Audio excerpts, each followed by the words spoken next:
बिस्मिल्लाहिर्रहमानिर्रहीम। वला तहसबन्नल्लाह गाफिलन अम्मा यअमलुज़्ज़ालिमून इन्नमा युअख्खिरुहुम लियौमिन तशख़सु फ़ीहिल अबसार। सदक़ल्लाहु मौलानल अज़ीम। बारगाह रिसालत मुआब सल्लल्लाहु अलैहि वसल्लम में दुरूद पाक का हदिया पेश करें। अल्लाहुम्मा सल्लि अला सय्यिदिना मुहम्मदिन मअदनिल जूदि वल करम व आलिहि व अस्हाबिहिल किराम व इब्निहिल करीम व बारिक व सल्लिम सलातन दाइमतन सरमदन अबदा। जब रब तबारक व तआला इंसान को पैदा करना चाहा तो कुरान में उसका जिक्र यूँ है, वइज़ क़ाल रब्बुका लिल मलाइकति इन्नी जाइलुन फ़िल अर्दि खलीफ़ा, कि अल्लाह ताला ने फरिश्तों से फरमाया कि मैं ज़मीन में अपना खलीफा बनाने वाला हूँ। इंसान को अल्लाह ने क्या फरमाया? अपना खलीफा। इंसान अल्लाह का नायब बनाया जा रहा है। तो फरिश्तों ने क्या कहा था रब ताला की बारगाह में? अतजअलु फ़ीहा मन युफ़सिदु फ़िल अर्द, अतजअलु फ़ीहा मन युफ़सिदु फ़ीहा। ऐ अल्लाह, क्या तू ऐसे को खलीफा बनाएगा जो ज़मीन में जाकर फसाद मचाएगा, जुल्म करेगा, खून नाहक करेगा? अल्लाह तबारक व तआला ने इरशाद फरमाया, इन्नी अअलमु मा ला तअलमून, मैं जो जानता हूँ वो तुम नहीं जानते। तो फरिश्तों का ये पूछना अल्लाह की बारगाह में कि ज़मीन में आने के बाद इंसान फसाद मचाएगा, बिल्कुल वो रियल बात थी और आज है। देखा जा रहा है कि ज़मीन में फसाद मचाने वालों की तादाद बढ़ती चली गई। लेकिन अल्लाह का निज़ाम है, ये दारुल अमल है, दारुल इम्तिहान है कि यहाँ भेजा गया है इंसानों को पावर देकर, ताकत देकर, इख्तियार देकर। पाबंदी ऐसे नहीं कि तुम कुछ नहीं कर सकते। आज़ाद अल्लाह तबारक व तआला ने इंसान को पैदा करके इम्तिहान के लिए इस ज़मीन पर भेजा है। लेकिन साथ में रब तबारक व तआला ने इंसानों को हिदायत देने के लिए और बुराइयों से बचाने के लिए अंबिया इकराम भी भेजता रहा कि तुम्हें सीधा रास्ता बताएंगे, फसाद मत करना। पहले दिन से इस रुए ज़मीन पर इंसानों के आने के बाद जो फसाद शुरू हुआ वो कत्ल से शुरू हुआ। आदम अलैहिस्सलाम के बड़े बेटे का कत्ल हो गया। दो चीजें आप जहन में रखें, इस रुए जमीन पर पहला फसाद है कत्ल। और वजह क्या बनी कत्ल की? औरत। औरत की वजह से, जो तारीखों में ये मिलता है, दो भाई एक ही औरत से शादी करना चाहते थे और एक के हक में वो जायज था जो शरीयत आदम में था, लेकिन दूसरा नाहक उस औरत को हासिल करना चाह रहा था। तो उसने अपनी औरत को हासिल करने के लिए रास्ते से उसके जायज शोहर को हटाने के लिए कत्ल कर दिया। ये दुनिया का पहला कत्ल था। तो कत्ल से शुरुआत हुई, औरत सबब बनी, उसके बाद ये फितनों का दौर और फसाद का दौर चलता रहा। रुए ज़मीन पर फसाद होता रहा और अंबिया इकराम अलैहिस्सलाम आते रहे और वो हिदायत दो तरीके से देते। ज़ुबानी तौर पर, अखलाकी तौर पर जो दावत है उनकी सीधे रास्ते की वो देती, लेकिन कुछ ढीठ तबीयत के लोग होते हैं तो उनको अपने मौजिज़े दिखा करके दावत देते। कुछ लोग हैं जब तक उनको अचंभे वाली चीज़ नज़र ना आए तो उनकी तबीयत एक्सेप्ट नहीं करती। तो अल्लाह के नबियों ने मौजिज़े भी दिखाए। मौजिज़ा नबी के हक होने की दलील है। ये दो चीजें जब नहीं मानी कौम ने, पहले उनकी वाज़ो नसीहत, दूसरे उनके मौजिज़े से भी नहीं मानी, तब फिर तीसरी चीज है अल्लाह का अजाब। अल्लाह का अजाब आया और उन्हें घेर लिया। और ये तारीख में एक बार नहीं, बार बार होता रहा। रब तबारक व तआला मोहलत देता है जालिमों को। और कुरान पाक की वही आयत मैंने आज आपके सामने तिलावत की। अल्लाह फरमाता है, वला तहसबन्नल्लाह गाफिलन अम्मा यअमलुज़्ज़ालिमून लोगों, ये हरगिज गुमान मत करना कि अल्लाह तबारक व तआला जालिमों से बेखबर है। हरगिज ये मत सोचना कि वो गाफिल है अल्लाह जो कुछ जालिम कर रहे हैं इन कामों से, हरगिज नहीं। इन्नमा युअख्खिरुहुम, हाँ वो उनको ढील दिया हुआ है। लियौमिन तशखसु फीहिल अब्सार, उस दिन तक के लिए ढील दिया हुआ है जब सबकी आंखें उन्हें पहचान लेंगी और दर्दनाक तरीके से उनकी गिरफ्तारी होगी। जुल्म क्या चीज है, इसकी डेफिनेशन जरूरी है हर इंसान को मालूम होना। जुल्म आम तौर पर हम लोग ये समझते हैं कि ना इंसाफी, इनजस्टिस को जुल्म कहा जाता है, और वो दूसरे के ऊपर जब भी किया जाए तो उसको जुल्म, बल्कि जुल्म आदमी अपने आप से शुरू करता है। कुरान पाक में कई जगहों पर अल्लाह ने ये बयान फरमाया कि वो बड़ा जालिम है जिसने अपनी जान पर जुल्म किया। दूसरों पर जुल्म बाद में होगा, तकरीबन इंसान अपने आप पर भी तो जुल्म कर रहा है। अपने आप पर जुल्म कैसा होगा, अपने आप पर जुल्म कैसे? अपने आप पर जुल्म ये है, जुल्म की तारीफ जो डेफिनेशन है वो ये है, वदअ शै अला गैरि महल्लिही, किसी भी चीज को उसकी असली जगह से हटाकर रख देना। टोपी को अगर कोई पाँव में पहने तो उसकी जगह तो नहीं है, चप्पल को कोई सरों पर रख रहा है तो उसकी जगह तो नहीं है, ये जुल्म है। जिस चीज का जो मकाम है उसको वहां पर रखना ये इंसाफ, और उस चीज से उसे हटा देना ये जुल्म। इसको क्या कहते हैं? जुल्म। किसी भी चीज की असली हैसियत से उसको हटा देना। अब इंसान अपने आप पर जुल्म कैसे कर रहा है? अल्लाह ने तुम्हें अशरफुल मखलूकात बनाया, और अगर तुम अपने आप को जानवर की जगह रख रहे हो तो जुल्म अपने आप पे कर रहे हो। सबसे पहले तुम अपने आप पर जुल्म कर रहे हो। तुम जानवर नहीं, तुम गलाजत नहीं खाते, तुम माँ बहनों के साथ ज़िना नहीं करते, अशरफुल मखलूकात बनाए गए हो। अल्लाह ने तुम्हें अक्ल सलीम अता किया, सूझबूझ की ताकत अता किया, अच्छे बुरे में तमीज़ करने का सलीका दिया। ये सारी चीज़ें अल्लाह ने तुम्हें अता की हैं। अगर इनका इस्तेमाल ना करते हुए इंसान अपने आप को गलाजत में डालता है तो गोया कि वो जुल्म अपने आप पर कर रहा है। सबसे पहले उसने अपने आप पर जुल्म किया। जब कभी कोई गुनाहों में मुलव्विस होता है तो कुरान कहता है उसने अपने आप पर जुल्म किया है। इसीलिए तौबा के मुतालिक जब भी फरमाया गया तो यही कहा गया, जिन लोगों ने अपनी जानों पर जुल्म किया है। अपनी जानों पर जुल्म करना आपको लगता होगा हैरत की बात है, कोई आदमी अपने आप पर कैसे जुल्म करेगा? जुल्म का मतलब सिर्फ वही नहीं चाकू छुरी तलवार से मार देना। जुल्म ये है अपनी हैसियत को गिरा देना। जो मकाम अल्लाह ने तुझे दिया था वो छोड़कर तुम किसी और गलाजत में पड़ गए, ये सबसे पहला जुल्म है जो हमने अपने आप के साथ किया इंसान होने के नाते। दूसरी और एक खास सिफत अल्लाह ताला ने आपको अता किया, आप इंसान होने के साथ साथ उम्मत मोहम्मदिया है। अब स्टेटस बढ़ गया है तुम्हारा, तुम्हारी जगह बढ़ गई है जिस जगह पर अल्लाह ने तुम्हें बयान किया है। कुरान में अल्लाह फरमाता है इंसान तो दुनिया में बहुत बनाए गए, करोड़ों की तादाद, लेकिन कुंतुम खैर उम्मतिन उखरिजत लिन्नास, सारे इंसानों में अल्लाह ने तुमको खैर उम्मत बनाया, सबसे बेहतरीन उम्मत बनाया। तो जो टाइटल अल्लाह ताला ने हमें दिया खैर उम्मत का, उस पर अगर तुम कायम हो तो इंसाफ कर रहे हो अपने आप के साथ, और उस टाइटल से हट करके काम कर रहे हो तो जुल्म किया अपने आप के साथ। हमने अपने आप के साथ जुल्म किया। जुल्म की शुरुआत यहाँ से होती है, फिर उसके घर में होती है। घर से जुल्म होता है, बीवी पर, बच्चों पर, उनके हुकूक को मार देना ये जुल्म है।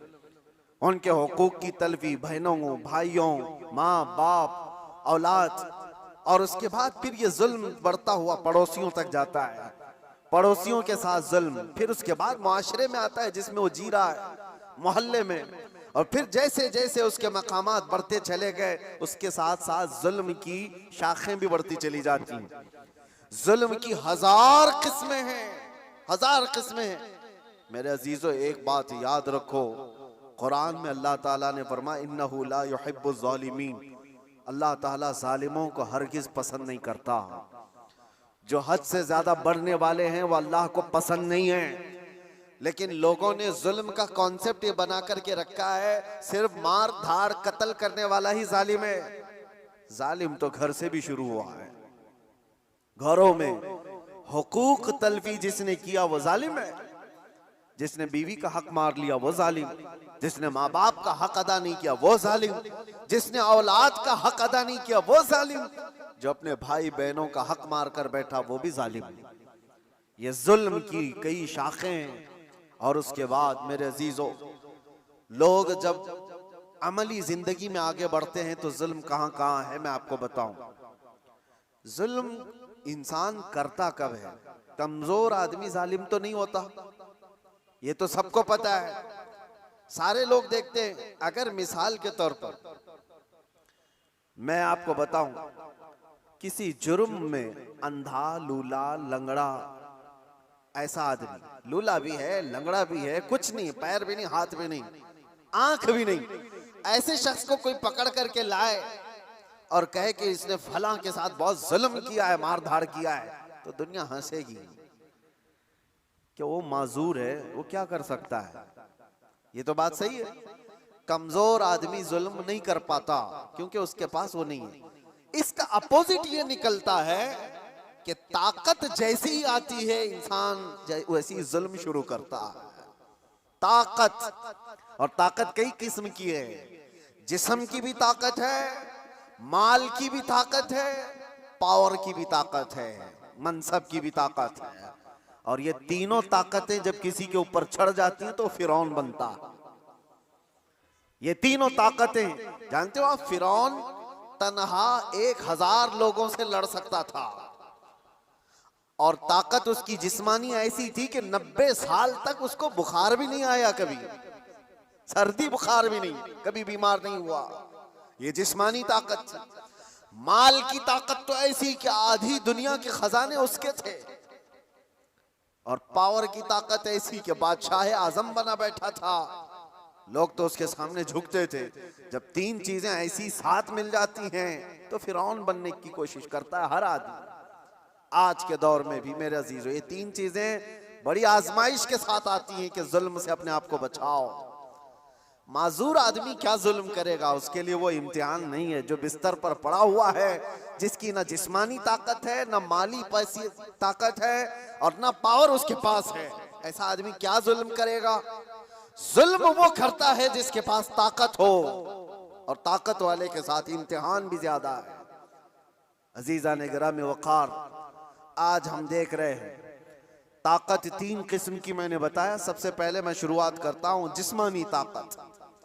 जिस्मानी ताकत जब किसी के पास हो तो सबसे पहले वो मुक्का आजमाई की कोशिश करता है, हर एक पर देखता है मेरा मुक्का कितना तेज लगता है। वो ट्रायल शुरू कर चुका है।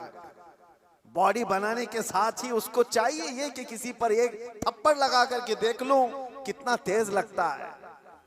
उसकी जिस्मानी ताकत का वह इस्तेमाल शुरू कर चुका है। मैं आपको बताऊं, जिस्मानी ताकत में मेरे अजीजों हैदर कर्रार को कौन पहुंच सकता है? जो शेरे खुदा, फातह खैबर, मुश्किल कुशा सैयदना अली इब्न अबी तालिब करमल्लाहु वजहुल करीम, उस जमाने के 40 सहाबा जो दरवाजा उठा नहीं पा रहे थे, तन्हा हजरत अली ने एक हाथ से उठाकर फेंक दिया था। जिनकी ताकत का यह अंदाजा करो, हैदर कर्रार की जिस्मानी ताकत को सारी ये सब नहीं पहुंच सकते काजू बादाम वाले।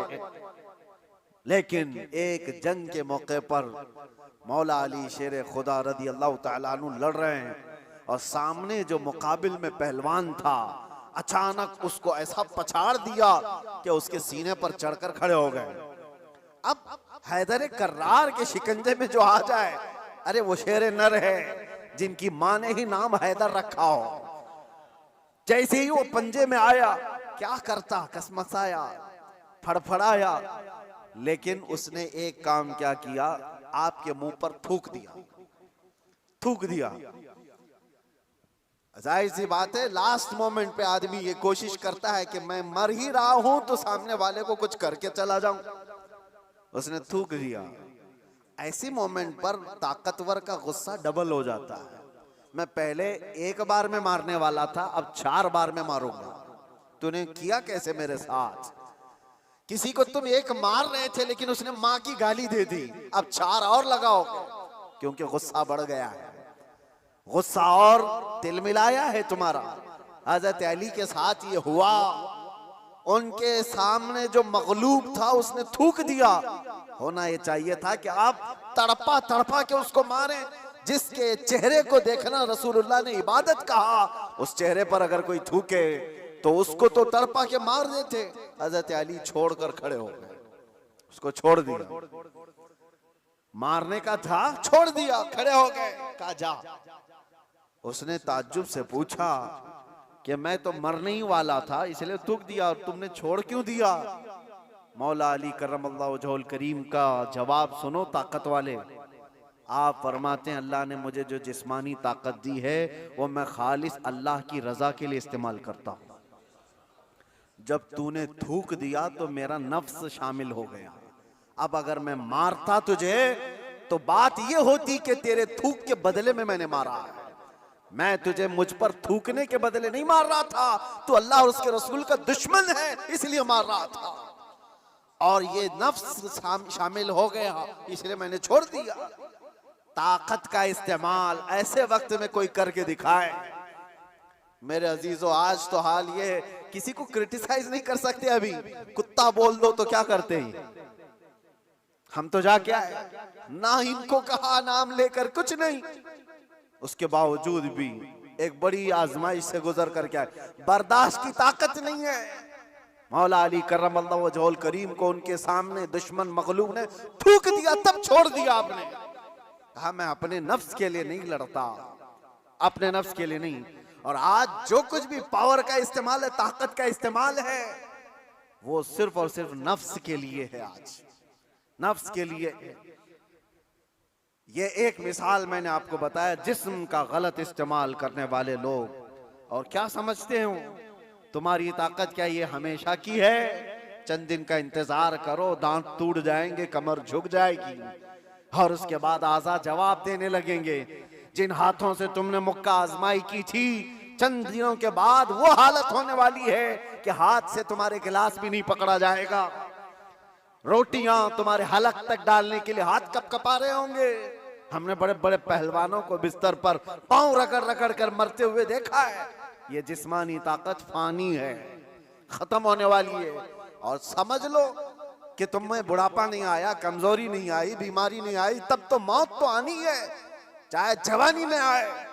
और मेरे आका सल्लल्लाहु तआला अलैहि वसल्लम एक बार हजरत अबू हुरैरा रदियल्लाहु तआला अन्हु के साथ एक ऐसे खंदक के पास से गुजर रहे थे जहां लोग कूड़ा करकट कचरा सब फेंका करते थे। वहां पर मेरे आका सल्लल्लाहु तआला अलैहि वसल्लम खड़े हो गए। हजरत अबू हुरैरा से कहते हैं इस खंदक में कुछ तुम्हें नजर आ रहा है? तो आपने कहा हाँ या रसूल अल्लाह सल्लल्लाहु अलैहि वसल्लम, हड्डियां हैं पुरानी। आप सल्लल्लाहु अलैहि वसल्लम ने फरमाया ये उन मरे हुए लोगों की हड्डियां हैं, उनके कपड़े हैं जो गल चुके हैं, जो अपने जमाने में ऊंची सवारियां करते थे, बड़े जिस्मों के मालिक थे। इनको ताकत और कुव्वत बहुत दी गई थी और आज ये सड़ गल गए हैं और कीड़ों की ग़िज़ा बने। ये हश्र तो उन ताकतवरों का भी होगा जो आज अपनी ताकत का गलत इस्तेमाल कर रहे हैं। थोड़े दिनों की बात है, आप ये ताकत को फानी होते हुए देखेंगे। इसलिए मेरे अजीजों, जब अल्लाह ताला ने जिस्मानी ताकत दिया है तो संभाल करके रखना कि हाथ उठे तो कहीं जुल्म के लिए ना उठे, जुल्म के लिए ना उठे। जिस्म का इस्तेमाल कभी अपने नफ्स के लिए ना हो। इमाम अहले सुन्नत इमाम अहमद रजा खान फाजिल बरेलवी रदी अल्लाह ताला कौन नहीं जानता, आज आशिकों के इमाम, बरेली के ताजदार, जिन्होंने हजारों मसाइल का हल लिख दिया अपनी जिंदगी में, 1000 से ज्यादा किताबें लिख दी। और वो शहंशाह वक्त अपने जमाने के कुतुब मस्जिद में एतिकाफ में बैठते थे रमजान में, लेकिन एतिकाफ की हालत में भी मुसलसल इल्मी काम किया करते थे। एक बात थी, आला हजरत जैसे फकीह, उनके जैसा बड़ा आलिम जिसके सामने दूसरे कई उलमा अपने घुटने टेक देते, एतिकाफ की हालत में तवज्जो जैसी ही इफ्तारी हो जाती तो आपके खादिमों में से घर से जो खाना लाया जाया करता था, एक बच्चा था 12 साल का, वो तो शदान लेकर के आता था, इफ्तारी और सहरी पहुंचाता था मस्जिद में। लेकिन आला हजरत को एक आदत थी पान खाने की, और पान खाने वाले लोग इफ्तारी के फौरन बाद पान चाहिए। आला हजरत इफ्तारी कर चुके, पान जो रोजाना आता था वो बच्चा पान लाया नहीं, और टाइम गुजरता गया, आपको पान की तलब हुई कि अभी तक आया नहीं, अभी तक आया नहीं। वो तकरीबन घंटा भर के बाद वो बच्चा आया और दौड़ता हुआ आया, कहा बड़े मौलाना साहब पान रह गया। पान ला करके दिया, एक तमाचा उसको लगाया, कहां चला गया था, पान लेकर कहां भाग गया था। वो बच्चा, जो खादिम है, खिदमत करने वाले लोग हैं, कहा माफ कीजिए भूल गया था, दिया और चला गया भागकर। पान खा लिया। आपके शागिर्द हैं अल्लामा जफरुद्दीन बिहारी रहमतुल्लाह तआला अलैह, उन्होंने लिखा है इसको, आला हजरत के शागिर्द। वो कहते हैं पान खाने के बाद आला हजरत इतने बेकरार हो गए, तरावी हो गई, टहलते रह गए इधर से उधर बेचैनी से। मैंने जाकर पूछा इमाम वक्त से आला हजरत से, मौलाना जफरुद्दीन साहब फरमाते, कहा क्या वजह है। आला हजरत ने कहा मौलाना जाओ वो बच्चा कहाँ है उसको ढूंढ के लाओ। कहा क्यों, क्या हुआ। काम उसको बुला लाइए, मैं उसको मार दिया था। तो मौलाना जफरुद्दीन रहमतुल्लाह अलैह फरमाते, मैं ढूंढने के लिए निकला, वो कहाँ मिलता, रात हो गई थी, कहीं दुबक के सो गया हो। लेकिन आला हजरत ने रात भर ढूंढने लगवाया। जो भी शागिर्द आए उससे कहो बच्चे को ढूंढ लाओ जो खाना लाता है हमारा। वो कहीं मिला ही नहीं। रात भर आप सोए ही नहीं, मस्जिद में टहलते रहे बेकरारी के साथ। सहरी का वक्त हुआ तो तोशादान लेकर बच्चा आ गया, उसकी ड्यूटी थी। वो जैसे ही आया आला हजरत लपक कर दरवाजे पर जाते और जाकर तोशा उसके हाथ से लिया, रख दिया और घुटने टेक कर जमीन पर बैठ गए। वक्त के मुजद्दिद की बात कर रहा हूं। उस बच्चे के दोनों कंधों को पकड़ा और कहा बेटा कल की रात मैंने थप्पड़ मार दिया था अपने हाथ से तुझे, खालिस मेरे पान के लिए, ये मेरे नफ्स के लिए मारा था, तो अल्लाह के लिए मुझे माफ कर दे। वक्त का इमाम अब छोटे बच्चे से कह रहा है मुझे माफ कर दे। वो बच्चा कसमसा रहा है, घबरा रहा है। देखा है वक्त के बड़े बड़े फकीह और मुफ्तियान कराम इस इमाम के सामने बैठ जाते हैं अदब से, और ये वक्त का इमाम मुझसे माफी तलब कर रहा है। बच्चे ने कहा हुजूर छोड़ दीजिए, मैंने कुछ समझा ही नहीं, मुझे कुछ पता ही नहीं। आला हज़रत ने कहा नहीं ऐसा नहीं होगा, तू कह दे माफ किया। मौलाना जफरुद्दीन फरमाते हैं मैं देखता खड़ा था। आला हज़रत कह रहे हैं कल क़यामत के दिन अगर रसूलुल्लाह सल्लल्लाहु अलैहि वसल्लम ने मुझसे पूछा ऐ अहमद रज़ा क्या तेरे अंदर अल्लाह ने ताकत इसलिए दी थी कि तू अपने पान के लिए छोटे बच्चे पर हाथ मारे, मैं क्या जवाब दूंगा उस दिन क़यामत के दिन। आला हज़रत उसको पकड़ करके थाम रहे, तो उस बच्चे ने कहा कि ठीक है मैं माफ कर दिया। आला हज़रत कहते हैं बच्चों को इख्तियार नहीं है माफ करने का, बच्चों को मसाइल है, वो मालिक नहीं है। हाँ आपने कहा, अपने सर से टोपी उतारी और कहा जैसे कल मैंने तुझे मारा था वैसे तू भी मुझे मार, बराबर हो जाए मामला। उसका हाथ कांपने लग गया। वक्त का मुजद्दिद कह रहा है। आला हज़रत अपनी टोपी उतार कर रख दिए। बच्चा जब नहीं मारने लगा आपने खुद उसका हाथ पकड़ा और हाथ पकड़ करके अपने सर पर मारने लग गए। 3-4 बार उसकी जब थप्पड़ पड़ी तो आला हज़रत मुस्कुराते हुए खड़े हुए कहा बात बराबर की हो गई, तूने मुझे माफ भी किया और बदला भी ले लिया। मौलाना जफरुद्दीन रहमतुल्लाह अलैह फरमाते हमारे आंसू निकल गए। वक्त का मुजद्दिद है, ताकत का गलत इस्तेमाल नहीं। मेरे अजीजों अगर अल्लाह ने जिस्म में ताकत दिया है तो इसलिए नहीं क्या तुम अपने से नीचे वालों पर इसका इस्तेमाल करते रहो। इसीलिए अल्लाह के नबी सल्लल्लाहु अलैहि वसल्लम ने क्या फरमाया, मन लम यरहम सगीरना वलम युअक्किर कबीरना फलैसा मिन्ना, जो अपने छोटों पर रहम नहीं करता और बड़ों की शफकत नहीं करता और बड़ों की इज्जत नहीं करता वो मेरी उम्मत में से नहीं। अल्लाह ताला ने अगर ताकत दिया है, नौजवानों से मैं कहता हूं गलत इस्तेमाल नहीं करना, इसका गलत इस्तेमाल कभी ना हो। औरतों को मारने की बात आई, कितने तो घर ऐसे बने हुए हैं कमजोर है वो, तुमसे कमजोर मखलूक है। लोगों ने उसको बराबर का बनाने की कोशिश की है, लेकिन औरत तुमसे कमजोर बनाई गई है।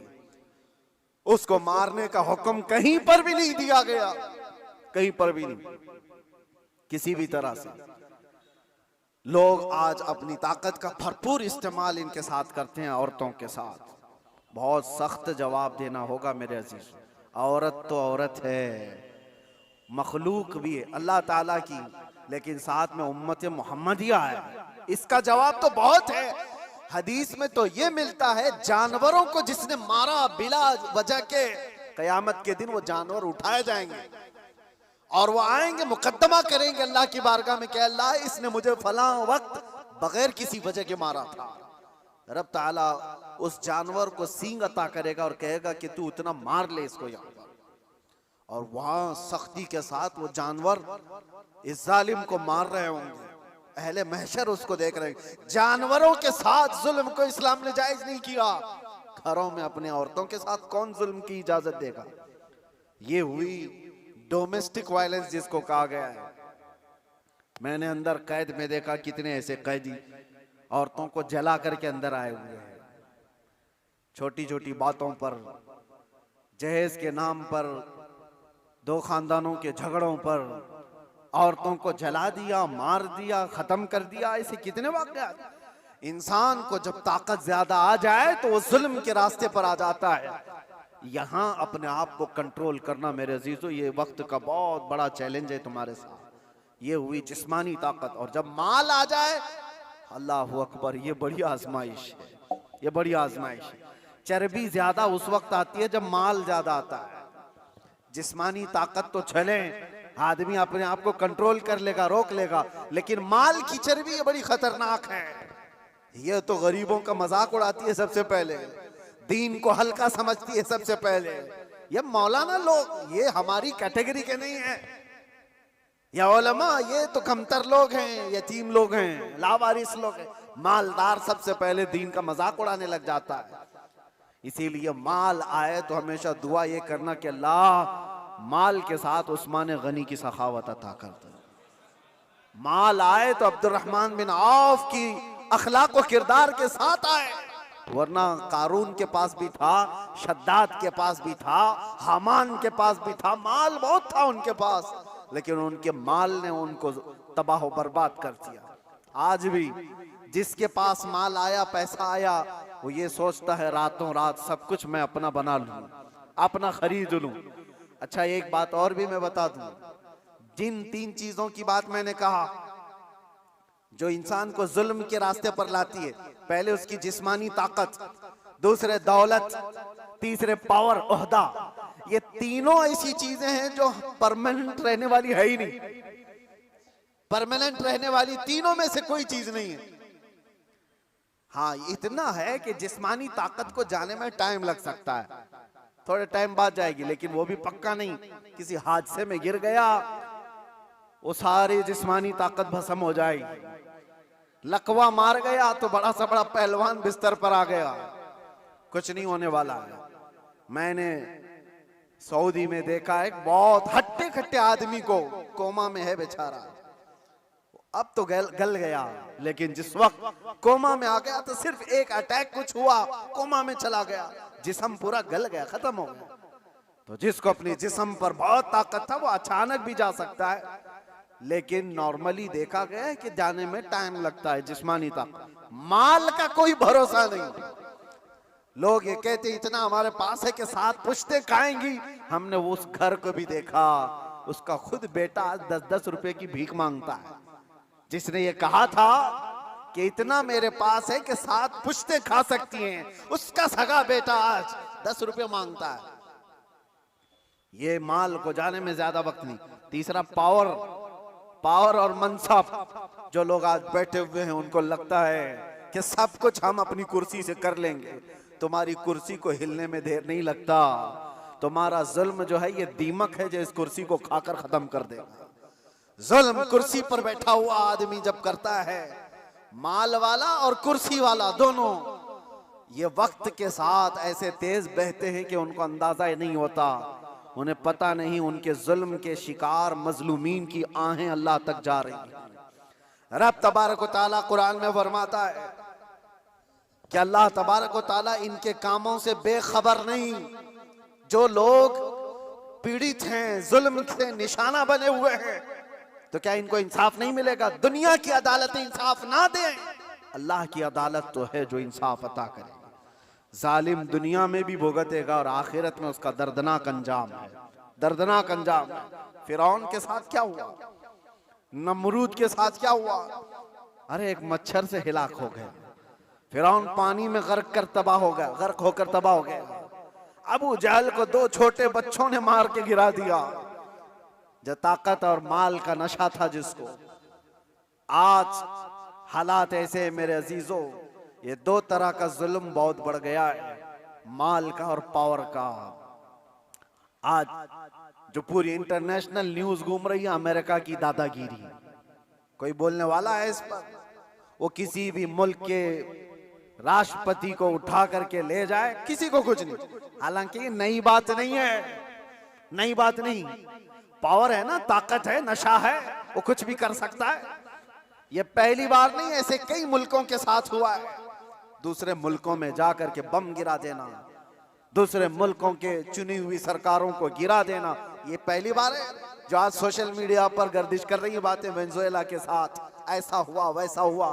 अरे खुद यहाँ हमारे मुल्क में जब मुंबई पर अटैक हुए थे, हमले हुए थे, आपको पता होगा, काफी साल पुरानी बात, ताज पर और ये वीटी में जो हमले हुए थे, उस वक्त पकड़ करके एक अजमल कसाब को तो बहुत घुमाया गया है न्यूज में, लेकिन आपको पता है एक मास्टरमाइंड और भी था, डेविड नाम का, और उसको गिरफ्तार भी किया गया। लेकिन अमेरिका की फौज आकर उसको रातों रात यहां से लेकर अमेरिका चली गई, और ये कह करके कि इसका मुकदमा हम चलाएंगे। दादा है साहब, हमारे मुल्क का मुजरिम है, हमारे मुल्क में फसाद किया, लेकिन कानून उनका चलेगा। ये क्या है? ये पावर का इस्तेमाल। दुनिया यही चीज देखती है आज, जिसकी लाठी उसकी भैंस कहा जाता है। ये मुहावरा यही है, ताकत का ऐसा इस्तेमाल। और ये लोग दुनिया को इंसानियत का दर्स दे रहे हैं, ह्यूमन राइट्स बनाए हुए बैठे हैं, इंसानों के अकदार ये सिखाएंगे हमें जो दुनिया को जुल्म से हाँकते हैं। मेरे अजीजों, एक बात याद रखो, अल्लाह के नबी सल्लल्लाहु तआला अलैहि वसल्लम ने अगर फरमाया कि जुल्म को अल्लाह पसंद नहीं करता, तो रसूलुल्लाह ने अपनी जिंदगी से करके दिखाया है। यह नहीं है कि तकरीरों में कहा है या कोई स्टेटमेंट है। यह दुनिया के यूएनए का एक स्टेटमेंट होगा, अमेरिका का, यूरोप का स्टेटमेंट होगा कि ह्यूमन राइट्स के खिलाफ कोई भी कुछ करेगा तो हम उसको पकड़ेंगे, मारेंगे। जुल्म के खिलाफ हम बोलेंगे, हम पीस चाहते हैं। ये सब ढकोसले हैं, जुमलेबाजियां हैं, लेकिन सब उनके खुद के अमल की बात आए तो कोई इसमें खरा नहीं है, कोई पक्का नहीं है। लेकिन आओ, बारगाह रिसालत मुआब सल्लल्लाहु अलैहि वसल्लम, अल्लाह के नबी सल्लल्लाहु तआला अलैहि वसल्लम जब फरमाते हैं कि जुल्म जायज नहीं, तो मस्जिद नबवी का वो माहौल है, सहाबा बैठे, हुजूर ने फरमाया ये मेरे आखिरी वक्त होंगे, मैं दुनिया से जा रहा हूं, मफहूम मैं बता रहा हूं, इसके बाद हो सकता है तुमसे मुलाकात ना हो, लेकिन तुम में से किसी पर भी कोई हक मेरा बाकी रहे या मुझ पर किसी का हक बाकी है तो खड़ा हो और मुझसे सवाल करे। हुजूर ने फरमाया, और एक साहबी खड़े हो गए, कहा या रसूलुल्लाह आप पर मेरा एक हक है। कहा क्या है? फला जंग में जब जा रहे थे आप सफ़ें सीधी कर रहे थे, मैं थोड़ा बाहर आ गया था, आपने छड़ी से मुझे मार दिया था, मैं बदला लेना चाहता हूं, आप पर मेरा हक है। तो रसूल करीम सल्लल्लाहु ताला अलैहि वसल्लम ये नहीं फरमाया, इस्लाम का बादशाह जो इस्लामी सल्तनत को एस्टेब्लिश कर रहा हो, कि तुम बादशाह जो पूरे कायनात में फैलने वाला दीन है उसके मुक्तदा और उसके आका से बदला लेने की बात कर रहे हो। नहीं फरमाया, हुजूर ने फरमाया उठो आओ। हजरत उमर तलवार निकाल लिए थे, कहा कौन है जो रसूलुल्लाह से बदला लेगा? हुजूर ने फरमाया उमर तलवार नीची करो, या अदालत की महफिल है, यह इस्लाम है, यह अल्लाह तबारक व तआला की मंशा के मुताबिक चलेगा। ना कि पावर के मुताबिक। पावर तुम्हारे पास है, इख्तियार तुम्हारे पास है। हुजूर ने फरमाया आ जाओ। वो सहाबी आए, लेकिन उन्होंने ये भी तकाजा किया कि या रसूल अल्लाह, जिस वक्त आपने मारा था मेरे जिस्म पर जुब्बा नहीं था, मैं नंगी पीठ था, आपने मार दिया था। मैं चाहता हूं आप भी अपना जुब्बा उतार दीजिए। हुजूर पाक सल्लल्लाहु अलैहि वसल्लम ने उस वक्त अपना जुब्बा उतार दिया बगैर कुछ कहे। उस सहाबी ने बढ़कर मेरे आका की मोहरे नबूवत का बोसा ले लिया। दोनों कंधों के बीच हुजूर के एक ऐसी मोहरे नबूवत थी जो सूरज से ज्यादा चमकती थी। ये निशानी थी मेरे आका के खातमुन नबीन की, खत्म नबूवत की मोहर। उस सहाबी ने बोसा ले लिया और कहा बदला हो गया मेरा ये। लेकिन अल्लाह के नबी सल्लल्लाहु अलैहि वसल्लम ने अपने आप को पेश तो किया है। कोई किसी के सामने गज तो बताए कोई।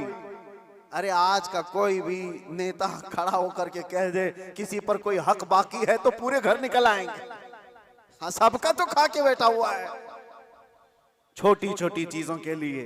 अब तो देखें लोग फिर भी संभलते नहीं है। मुझे हैरत इस बात की होती है, ये जो अभी इलेक्शन आ रहे हैं सारे नेता तो बाहर निकले होंगे, सब तुम्हारे पास अपनी अपनी कहानियां लेकर, लेकिन इनके पिछले जुल्म तो याद नहीं है, लोगों को भूल जाते हैं। अरे पानी के लिए लोगों से रिश्वत, घर के लिए रिश्वत, हर चीज के लिए। ये मखलूक के साथ जो जुल्म करके कुर्सी संभालते हैं, इनका जब वक्त आए तो मेरे अजीजों तुम्हें भी तो अपने पावर का इस्तेमाल करना चाहिए। एक बात याद रखो, इमाम हुसैन का ये जुमला है। आपने फरमाया था कि मेरे नजदीक जालिम वो नहीं जो किसी को मारता है, जालिम वो भी है जो उसके जुल्म को देखकर खामोश रहता है, आवाज नहीं उठाता। और यहां आवाज उठाने की बात तो छोड़ो, तुम तो ताउन कर रहे हो। आप भाई आगे बढ़ो, हम तुम्हारे साथ हैं। जुल्म करते रहो, हम भी तुम्हारे साथ हैं। पैसा खाते रहो, हम भी तुम्हारे साथ हैं। ये क्या है? ये निजाम को बदलने की जरूरत है। आज पावर का जो इस्तेमाल हो रहा है, गलत इस्तेमाल, इसको बदलने की अपने अंदर सोच पैदा करो। आप सोचते होंगे हम थोड़ी तादाद में, हमसे क्या होगा? हरगिज मत सोचो। एक की सोच से भी इनकलाब आता है, एक की सोच से भी इनकलाब आता है। बढ़ना तुम्हारा काम है। तुम क्यों सोचते हो कि पूरी दुनिया मेरे साथ खड़ा होना चाहिए? नहीं। सरकार मुजाहिदे मिल्लत रहमतुल्लाह ताला अलैह बहुत दिल के अंदर मलाल लेकर के चलते थे। उम्मत के हालात ऐसे, मैं उनको पढ़ा तो मैं भी कई मर्तबा ऐसा, जिसको कहते हैं ना डिसअपॉइंट हो जाना, हालात को देख रहे यार कोई आता ही नहीं, क्या फायदे का हम चिल्लाते रह जाएं, लोग आपस में इख्तिलाफ करके छोड़ के चले जाएं। हुजूर मुजाहिदे मिल्लत रहमतुल्लाह ताला अलैह एक बार लोगों को बुलाए थे कि दिल्ली आओ, लेकिन उनकी जितनी तादाद उनको मकसूद थी नहीं आए, तो बहुत ज्यादा नर्वस हो गए। कहा कि इस उम्मत के लिए हम आवाज उठा रहे हैं, ये आने को तैयार नहीं। वापस आए, उस वक्त सुना सरकार मुफ्ती आजम हिंद रहमतुल्लाह ताला अलैह आला हज़रत के शहजादे, उन्होंने कहा था कि मौलाना लोगों को मत देखो, दुनिया जो है कूफा में इमाम मुस्लिम के साथ शाम में 60,000 की तादाद में नमाज पढ़ती है और दूसरे दिन फजर में 2 बच्चों के अलावा कोई नहीं होता। आप इनके बेस पर ना आओ, आप अल्लाह के भरोसे पर जाओ। इसलिए कि गरीब नवाज पहले से हिंदुस्तान में माहौल बना के नहीं आए थे, अल्लाह के भरोसे आए थे, अल्लाह ने माहौल बना दिया। एक आया था लेकिन लाखों को इस्लाम का नूर देकर गया। एक से भी होता है इनकलाब। आप क्यों सोचते हो कि मेरे चाहने से कुछ नहीं होगा? आप सोचो, खड़े हो इनकलाब के लिए कि मैं जालिम का साथ नहीं दूंगा, जुल्म के खिलाफ रहूंगा। लोग तो बिक रहे हैं आज। हमारे यहाँ एक नेता साहब ने कह भी दिया कि मुसलमानों के वोट की हमें कोई जरूरत नहीं, इनको लुभाने की जरूरत नहीं। एक रात पहले 1-1 हजार में बिक जाएंगे, इनके घरों में 1-1 हजार का लिफाफा पहुंचा दे, ये बिक जाएंगे, हो जाएगा। उम्मत मुस्तफा को आज लोग इस तरह का खिलौना बनाए, और ये मजाक नहीं है आपके साथ। आप उसके बावजूद भी ये कहते भाई आगे बढ़ो, हम तुम्हारे साथ हैं। जालिम का साथ देना भी बड़ा जुल्म है। कयामत के दिन इसका भी सवाल होगा आपके साथ, इसका भी सवाल होगा कि उसके जुल्म तक पहुंचने में कौन मददगार था? तुम मददगार थे, तुम सारे मददगार थे। इसकी पकड़ होगी। इसीलिए मेरे अजीजों, हो तो इंसाफ के साथ, नहीं तो मेरे आका ने जो फरमाया एक जमाना ऐसा आएगा कि लोग वही ईमान बचा पाएंगे जो अपने घर में टाट के कपड़े की तरह पड़े रहेंगे, वही लोग अपना ईमान बचा पाएंगे। आज वो हालात हमें दिख रहे हैं, कहां जाएं खुदा बंदा, ये तेरे सादा दिल बंदे किधर जाएं कि दुर्वेशी भी अय्यारी है, सुल्तानी भी मक्कारी है। आज वो हालात आ गए हैं। अजीजा ने गिराम वक़ार, खुलासा कलाम मेरा ये है, अल्लाह ताला ने जुल्म को सख्त नापसंद फरमाया, जुल्म को सख्त नापसंद फरमाया। आज जो पूरी दुनिया पावर का और माल का जुल्म कर रही है, ये हमारे लिए नया नहीं है, लेकिन हम जूझ रहे हैं। इंतजार करो, हर जुल्म के बाद अल्लाह तबारक व तआला एक नई सुबह तुलू फरमाता है। जालिमों का वक्त जाएगा, उसको जाना है। कुरान कहता है वकुल जाअल हक व ज़हक़ल बातिल, आप फरमा दें महबूब, हक आया और बातिल मिट गया। इन्नल बातिल कान ज़हूक़ा, और बातिल को तो मिटना ही है, मिटना ही है। जालिम को तो जाना ही है। वक्त आएगा हर एक का। इसीलिए मैंने वो जुमला कहा था जिसकी वजह से मुझे बड़ी सख्त सजा हो गई, कुछ देर की खामोशी। इसीलिए कहा था कुछ देर की खामोशी। ये जुल्म जितना भी होगा, अंधेरा हमेशा नहीं रहता, सुबह रोशन होगी। चांद को गहन हमेशा नहीं लगता, छट जाता है फिर वो चमकता है।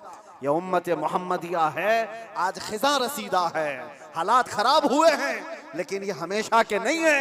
ये हालात छटेंगे और उम्मत मोहम्मदिया का वकार वापस आएगा। और हमारा काम क्या है? उम्मत को जगाना, बेदार करना, तुम्हारी तो हैसियत और तुम्हारी अपनी वैल्यू बताना कि तुम वो नहीं हो जिस तरह की जिंदगी गुजार रहे हो। 100 साल पहले इकबाल ने बहुत प्यारा शेर कहा था, बहुत प्यारा, हमें झिझोड़ते हुए कहा था कि उम्मत मोहम्मदिया को मुखातब करते हुए इकबाल ने कहा था कि पहाड़ बसेरा कर पहाड़ों की चट्टानों में, तू शाहीन है बसेरा कर पहाड़ों की चट्टानों में, नहीं तेरा नशीमन कसरे सुल्तानी के गुंबद पर। मतलब समझते हो, उर्दू है, नहीं तेरा नशीमन कसरे सुल्तानी के गुंबद पर। कसरे सुल्तानी बादशाह के महल का गुंबद कितना ऊंचा हो सकता है? ज्यादा से ज्यादा कितना फीट ऊंचा होगा? 200 फीट ऊंचा कर दिया होगा, 400 फीट ऊंचा होगा। लेकिन इकबाल कहता है वो गुंबद की ऊंचाई ये तेरी मंजिल नहीं है। एक परिंदा है शाहीन, जानते हो, जो सबसे ऊंचा उड़ता है, और इतना ऊंचा उड़ता है कि उसको कौवे भी नहीं देख सकते, कौवे भी नहीं देख पाते उसको। शाहीन इतना ऊंचा उड़ता है। और इकबाल इसको उम्मत मोहम्मदिया को कहता है, नहीं तेरा नशीमन कसरे सुल्तानी के गुंबद पर, तेरी ऊंचाई इतनी नहीं है, यहां बैठने की नहीं है, तू शाहीन है बसेरा कर पहाड़ों की चट्टानों में, तुम बुलंदी के लिए बनाए गए हो। ये क्या है? ये जो छोटी मोटी चीजें इसके लिए नहीं। अब आखिरी मेरा पैगाम ये है कि जुल्म ये भी है कि रिश्वत लेना, रिश्वत देना। अल्लाह के नबी सल्लल्लाहु अलैहि वसल्लम ने फरमाया, अर्राशी वल मुर्तशी किलाहुमा फिन्नार, रिश्वत लेने वाला, रिश्वत देने वाला दोनों जहन्नम में जाएंगे। मेरे आका ने फरमाया, हाँ, वोट के लिए जो पैसा बांट रहा है और जो ले रहा है, अगर ये रिश्वत की मंजिल में आया, दोनों जहन्नमी हैं। ये मेरे आका की हदीस है, इसीलिए कान खोल करके सुनो। उम्मत को हक बताना ये मेरा फरीजा है। बाद में जहन्नम का काम करना ना करना ये तुम्हारे हाथ में है। अल्लाह तबारक व तआला सबको हिदायत अता फरमाए। रब तबारक व तआला जुल्म की हर शाख से हमारी हिफाजत फरमाए। व आखिर दावाना अनिल हम्दुलिल्लाहि रब्बिल आलमीन।